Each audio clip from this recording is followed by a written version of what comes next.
നമസ്കാരം, ജന്മഭൂമിയിലേക്ക് സ്വാഗതം.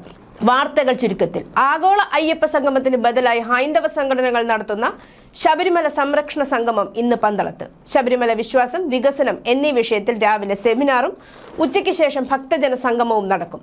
മുൻ BJP തമിഴ്നാട് സംസ്ഥാന അധ്യക്ഷൻ അണ്ണാമലൈ പരിപാടി ഉദ്ഘാടനം ചെയ്യും. ശബരിമല കർമ്മസമിതിയാണ് പരിപാടിക്ക് പ്രധാനമായും നേതൃത്വം വഹിക്കുന്നത്. പാർലമെന്റ് അംഗം തേജസ്വി സൂര്യ ചടങ്ങിൽ പങ്കെടുക്കും. ഹിന്ദു വിശ്വാസികളും ആചാര്യന്മാരും സംഗമത്തിൽ പങ്കാളികളാകും. വിവിധ ഹൈന്ദവ സംഘടനകളും ശബരിമലയുമായി ബന്ധപ്പെട്ട് പ്രവർത്തിക്കുന്ന സംഘടനകളും പരിപാടികളുടെ ഭാഗമാകും. സംസ്ഥാന സർക്കാർ സംഘടിപ്പിച്ച ആഗോള സംഗമം പൊളിഞ്ഞ സാഹചര്യത്തിലാണ് യഥാർത്ഥ വിശ്വാസികൾ നടത്തുന്ന സംഗമം നടക്കുന്നത്. വിശ്വാസത്തോടൊപ്പം വികസനം എന്നാണ് സമ്മേളന സന്ദേശം. 2 ഘട്ടമായാണ് പരിപാടി നടക്കുക. തിരുവനന്തപുരത്ത് പാലോട് വാനരന്മാരെ കൂട്ടത്തോടെ ചത്ത നിലയിൽ കണ്ടെത്തി. ഇന്നലെ 13 വാനരന്മാരെയാണ് ചത്ത നിലയിൽ കണ്ടെത്തിയത്. പാലോടും മങ്കയം പമ്പ് ഹൌസിന് സമീപത്തെ റബ്ബർ മരത്തിലും ആറ്റിലുമാണ് വാനരന്മാരെ ചത്ത നിലയിലും അവശ നിലയിലും കണ്ടത്. പലതിന്റെയും വായിൽ നിന്നും നുരയും പതയും വരുന്നുണ്ട്. കഴിഞ്ഞ 2 ദിവസമായി ഓരോന്നിനെ അവശനിലയിൽ സമീപവാസികൾ കണ്ടിരുന്നു. എന്നാൽ ഇന്നലെ രാവിലെ 11:30യോടെ അവശനിലയിലും ചത്തനിലയിലും നിരവധി വാനരന്മാരെ സമീപത്തെ വീട്ടമ്മമാർ കണ്ടു. ഉടനെ വനം വകുപ്പിനെ അറിയിച്ചു. RRT സംഘമെത്തി ചത്ത വാനരന്മാരെ കൂട്ടിലാക്കി പെരിങ്ങമല ഫോറസ്റ്റ് സെഷൻ ഓഫീസിലേക്ക് മാറ്റി. തുടർന്ന് എങ്ങനെ മരണം സംഭവിച്ചു എന്നറിയാൻ പാലോട് അനിമൽ ഡിസീസിൽ പോസ്റ്റ്മോർട്ടം നടത്തിയാലേ കഴിയൂ എന്നും അറിയിച്ചു. ഇടപ്പള്ളി മണ്ണൂത്തി ദേശീയപാതയിൽ പാലിയേക്കരയിലെ ടോൾ പിരിവ് പുനരാരംഭിക്കുന്നതിൽ ഹൈക്കോടതി ഇന്ന് ഉത്തരവ് പുറപ്പെടുവിക്കും. ചില വ്യവസ്ഥകളോടെ ടോൾ പുനരാരംഭിക്കുന്നത് അനുവദിക്കാമെന്ന് കോടതി കഴിഞ്ഞ ദിവസം പരാമർശിച്ചിരുന്നു. ഗതാഗതക്കുരുക്ക് രൂക്ഷമായതിനെ തുടർന്ന് 1 മാസം മുമ്പാണ് പാലിയേക്കര ടോൾ പിരിവ് കോടതി താൽക്കാലികമായി തടഞ്ഞത്. പൊതുവിദ്യാലയങ്ങളിൽ കുട്ടികൾ കുറഞ്ഞതിനു പുറമെ ആധാർ പരിഗണിക്കുന്നതിൽ പൊതുവിദ്യാഭ്യാസ വകുപ്പ് വീഴ്ചയും വരുത്തിയതോടെ നഷ്ടമായത് 4000-ലേറെ അധ്യാപക തസ്തികകൾ. 6ാം പ്രവൃത്തി ദിനത്തിലെ കണക്കനുസരിച്ച് മാത്രം തസ്തിക നിർണയിച്ചതിനാൽ 4090 തസ്തികകളാണ് ഇല്ലാതായത്. ജൂൺ 30 വരെയുള്ള ആധാർ പരിഗണിക്കുമെന്ന് അധ്യാപക സംഘടനകൾക്ക് മന്ത്രി വാക്കു നൽകിയെങ്കിലും ഉത്തരവിറക്കാത്തതാണ് പ്രശ്നം. ഈ അധ്യയന വർഷം പൊതുവിദ്യാലയങ്ങളിൽ 1.25 ലക്ഷം കുട്ടികളുടെ കുറവുണ്ടെന്നാണ് വെളിപ്പെടുത്തൽ. സർക്കാർ സ്കൂളിൽ 66,315 കുട്ടികളും എയ്ഡഡ് സ്കൂളിൽ 59,371 കുട്ടികളും കുറഞ്ഞു. ജനനനിരക്കിലെ കുറവ് ബാധിച്ചെന്നാണ് ഔദ്യോഗിക വിശദീകരണം. ഈ അധ്യയന വർഷം 2.34 ലക്ഷം പേരാണ് 1ാം ക്ലാസ്സിൽ ചേർന്നത്. സൗദി അറേബ്യയിലെ ദമാമിൽ തിരുവനന്തപുരം സ്വദേശി വാക്ക് തർക്കത്തെ തുടർന്ന് കൊല്ലപ്പെട്ടു. ആറാലമൂട് സ്വദേശി അഖിൽ അശോക് കുമാർ ആണ് കൊല്ലപ്പെട്ടത്. 28 വയസ്സായിരുന്നു. പ്രതി പോലീസിന്റെ പിടിയിലായെന്ന വിവരമുണ്ട്. കഴിഞ്ഞ വെള്ളിയാഴ്ചയായിരുന്നു സൗദി പൗരനുമായുള്ള വാക്ക് തർക്കത്തിനിടെ അഖിൽ കൊല്ലപ്പെട്ടത്. ദമാമിലെ ബാദിയയിലാണ് സംഭവത്തിന് ശേഷം പ്രതി ഓടി രക്ഷപ്പെട്ടു. എന്നാൽ സൗദി പൗരനുമായുള്ള സംഘർഷത്തിന് സാക്ഷിയായ സുഡാനി പൗരനാണ് വിവരം പോലീസിനെ അറിയിച്ചത്. ദമാമിന് സമീപം ഖത്തീഫിൽ AC ടെക്നീഷ്യനായി ജോലി ചെയ്യുകയായിരുന്നു. ഭാര്യയും അച്ഛനും അമ്മയും അടങ്ങുന്ന കുടുംബം അഖിലിനോടൊപ്പം ഉണ്ടായിരുന്നുവെങ്കിലും 2 ആഴ്ച മുമ്പാണ് നാട്ടിലേക്ക് പോയത്. റിയാദിലുള്ള അഖിലിന്റെ സഹോദരൻ ആദർശും ബന്ധുക്കളും ദമാമിലെത്തി മൃതദേഹം തിരിച്ചറിഞ്ഞു.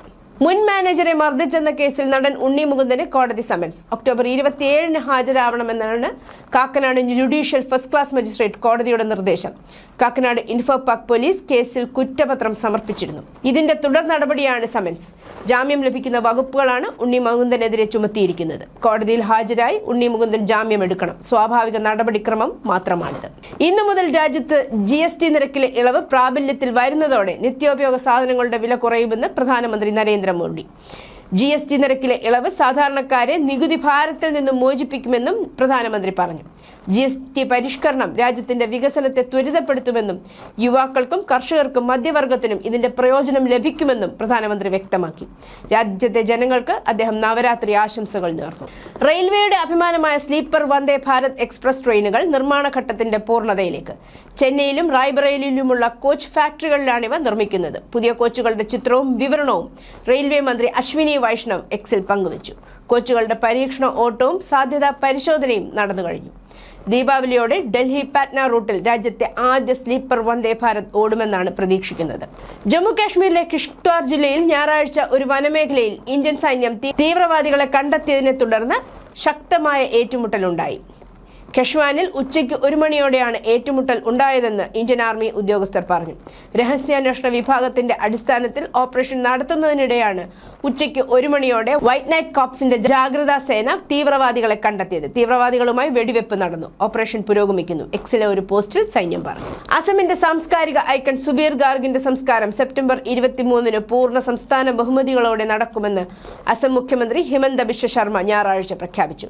ഗുവാഹത്തിയുടെ പ്രാന്തപ്രദേശത്തുള്ള സോനാപൂരിനടുത്തുള്ള കാമർകുച്ചിയിലാണ് സംസ്കാരം നടക്കുക. അന്ത്യകർമ്മങ്ങൾക്ക് ശേഷം സ്മാരകമായി ഇത് വികസിപ്പിക്കും. ഞായറാഴ്ച വൈകുന്നേരം നടന്ന മന്ത്രിസഭാ യോഗത്തിലാണ് സ്ഥലവും സമയവും തീരുമാനിച്ചത്. ഹിഡൻബർഗ് ആരോപണ അന്വേഷണത്തിൽ അദാനി ഗ്രൂപ്പിന് സെബി ക്ലീൻ ചിറ്റ് നൽകിയതിനു പിന്നാലെ അദാനി ഗ്രൂപ്പ് ചെയർമാൻ ഗൗതം അദാനി ഭാര്യയോടൊപ്പം അഹമ്മദാബാദിലെ ഒരു ജൈന ക്ഷേത്രത്തിൽ പ്രാർത്ഥന നടത്തി. ക്ഷേത്രത്തിൽ ദമ്പതികൾ ഒരു ദീപം കത്തിച്ച് നന്ദി പറഞ്ഞുകൊണ്ട് നിശബ്ദ പ്രാർത്ഥന നടത്തി. 2025 ഏഷ്യ കപ്പിന്റെ സൂപ്പർ 4 ഘട്ടത്തിൽ ഞായറാഴ്ച ദുബായ് ഇന്റർനാഷണൽ സ്റ്റേഡിയത്തിൽ നടന്ന മത്സരത്തിൽ ഇന്ത്യ പാകിസ്ഥാനെ 6 വിക്കറ്റിന് പരാജയപ്പെടുത്തി. യുഗങ്ങൾക്കായുള്ള മികച്ച പ്രകടനം കാഴ്ചവെച്ച അഭിഷേക് ശർമ്മ ചരിത്രം സൃഷ്ടിച്ചു.